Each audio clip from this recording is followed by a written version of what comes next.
Didi, your taxi's here. Just kidding, no one actually says that, but now you won't forget that Didi is the go-to app when you're trying to call a taxi or a car in China. It's basically China's Uber. And by the end of this video, you'll know exactly how to use Didi, even without knowing a single word of Chinese or having a Chinese phone number. I'll break down everything you need to know, so you're never left stranded, confused, or overcharged as a tourist traveling in China. Here's what we will cover. We'll start with a quick intro to Didi and why it's great for tourists. Then we'll go through how to download and set up Didi with a foreign phone number. We'll then go through step-by-step instructions on how to book your first ride. And then lastly, we'll go through what to expect during and after your trip. Let's get started. Didi is one of the most popular rideshare apps in China and has massive coverage across the major Chinese cities including Beijing, Shanghai, Guangzhou, and many more. Most importantly though, it completely eliminates all the major pain points that tourists often have when trying to call a car in China. First off, it helps you solve the communication gap by letting you call a car without speaking any Chinese.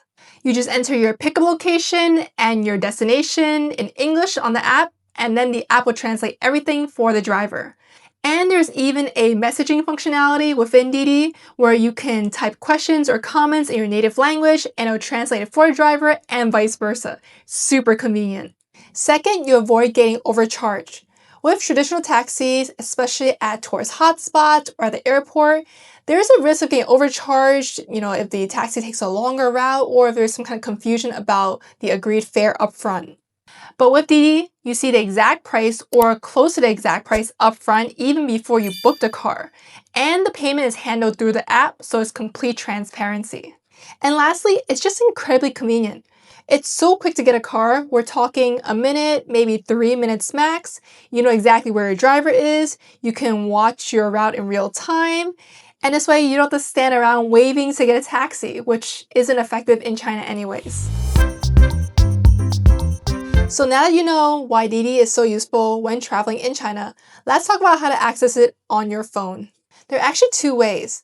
You can use the Didi mini program within a payment app like Alipay or WeChat, or the second way is to download the standalone Didi app.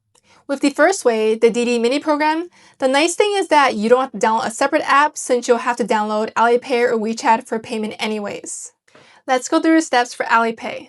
So to get to Didi, you'll first launch the Alipay app, and then in the first home tab, at the top you'll see the mini programs. So you can see here that I already have the Didi Travel here, and if you don't see it there, you can tap on More, and then you'll find it under Urban Transport. To access it more easily on the home screen, you can tap Edit on the top right, and then tap Didi and any other mini programs that you want to see on the home page. So once you tap it, it'll get added to the top section.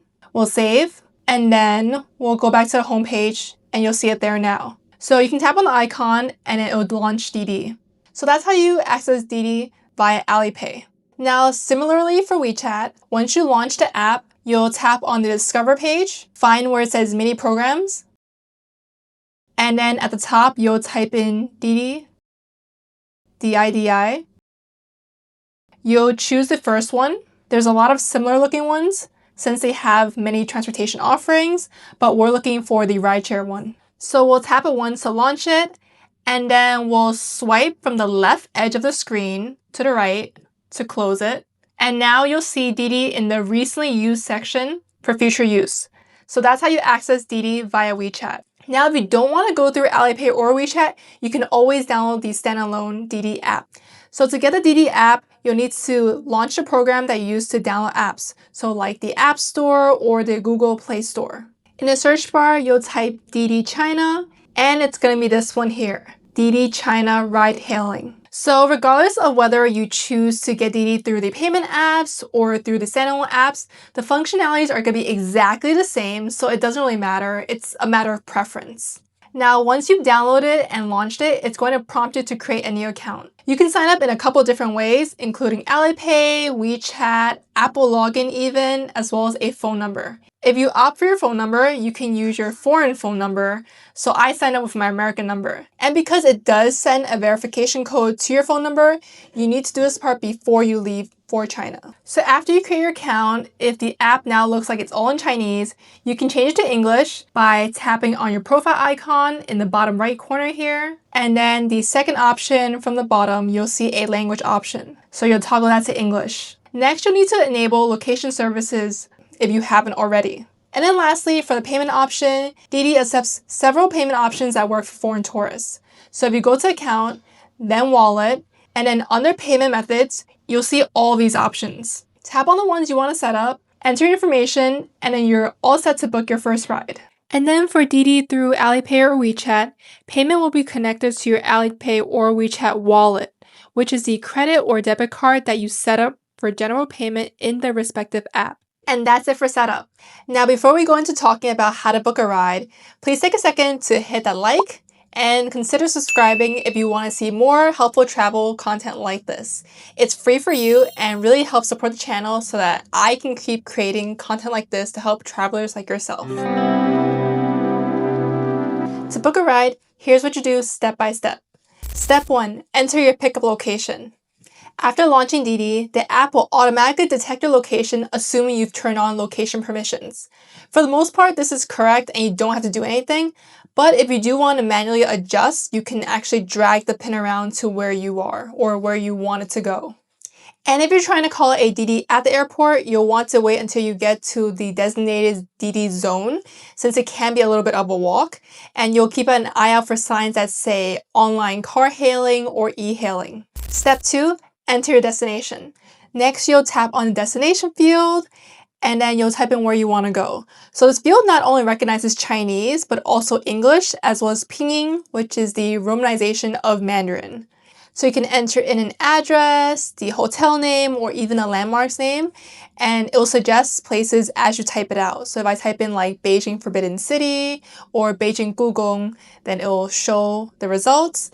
And the app will auto-translate this for your driver, so you don't have to worry at all about the language. Step 3, choose your ride type. Next, you'll see a bunch of ride options to choose from. You'll see for each the number of passengers that will fit in the car, the estimated time for the driver, and how much it will cost. You're probably wondering the difference between each of these options, so let's talk about that. Also, it looks like Didi recently changed the name of these options a little bit, so I'm going to include on the screen the old name as well. So the first one, Economy, which used to be called Discount Express, is always going to be the least expensive option, but you may get a car on the older side or a driver with a slightly lower rating. You're also lower in the priority queue, so it may take a little bit longer to get a ride. Next, we have Standard, which used to be called Express, and that's going to be a step up above Economy, maybe a little bit faster, but again, the more basic, slightly older cars.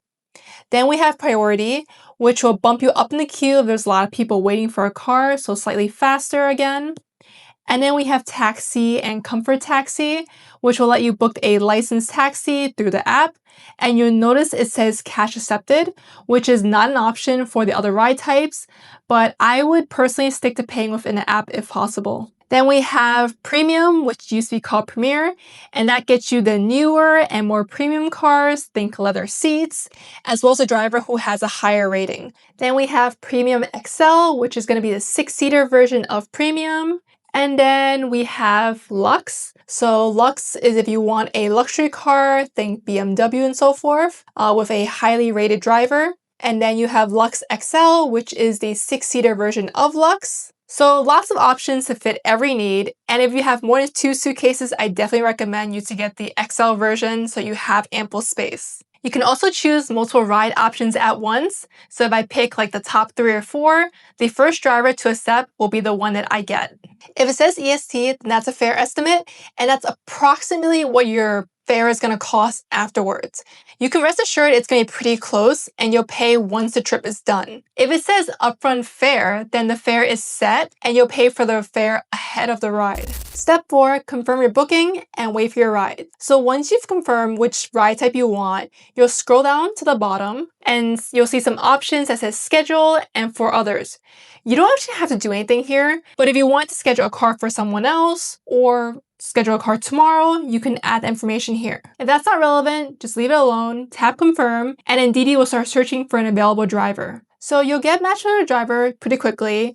You'll see their information, their name, their car type, their color, license plate, and their current location on the map. You'll also see an estimated time for how long it is until they arrive at your pickup point. It's also pretty common to get a message from them saying, "Hi, I'm on my way." And if you need to communicate with them about any specific details, like maybe you need help with something or maybe you're at a separate entrance, then you can communicate that through the messages and then the app will translate it for you. So while you're waiting, I like to keep the license plate in mind and kind of keep an eye out for the car, as it may be hard for the driver to find you if it's a busy area or if there's other people. So once the car has arrived, you confirm the license plate, you get in the car, the driver will say something to you in Chinese. Sometimes they might even ask before you even get in the car, and I just guarantee this is the first thing they're going to say to you. And what they're asking for is the last 4 digits of the phone number that's connected to your Didi account.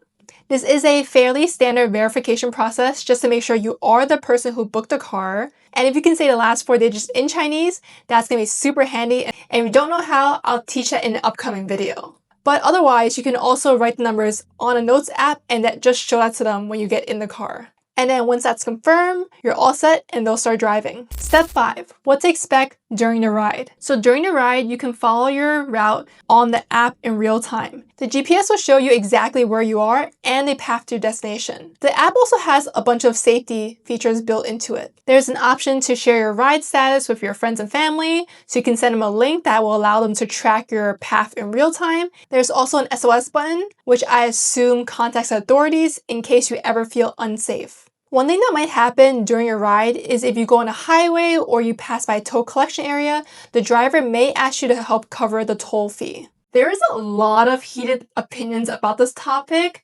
Some say that if you refuse to pay the fee, then it comes out of the driver's pockets, which is not right given how hard they work. And others say it's technically already covered in the fare. I really don't know, to be honest, but I just pay it. It's all of 10 or so yuan, so it's really not a big deal. And it only comes up once in a while when you're going cross city. And then to pay, you just pull up your Alipay or WeChat the same way that you would at a store. And then a toll collector will scan it, charge from your account, and then you're all set. Step 6, what to do after your Didi trip. So once you've arrived at your destination, make sure you grab all your belongings, thank the driver, and you can head out. As far as payment, if your trip had an upfront fare, then you're all set with the payment. If it was an estimated fare, then you'll review the final amount and then pay it. Outside of payment, one other thing that you can do that the driver will really appreciate is if you give them a 5-star rating. You'll often even see signs in a car asking them to give them a 5-star rating afterwards. This is because this directly impacts their rating and therefore their earning potential on the app. So if you had a good experience, definitely take 2 seconds to leave a 5-star rating and help them out. You now know how to get the Didi app, how to set it up, how to book a ride, what to expect before and after, and everything you need to know to confidently use Didi while you're in China. What do you think? Do you find it easy to use? And for more easy China travel tips, make sure to check out my website for a free China Essentials guide. It's a great cheat sheet full of things you need to know to make your China trip smooth, so make sure to grab yours soon. Hope you found this video helpful. Let me know if you have any other questions around Didi, and if you used it before, let us know what is your best tip or interesting story about Didi. Thank you so much for joining me today, and I'll see you in the next one.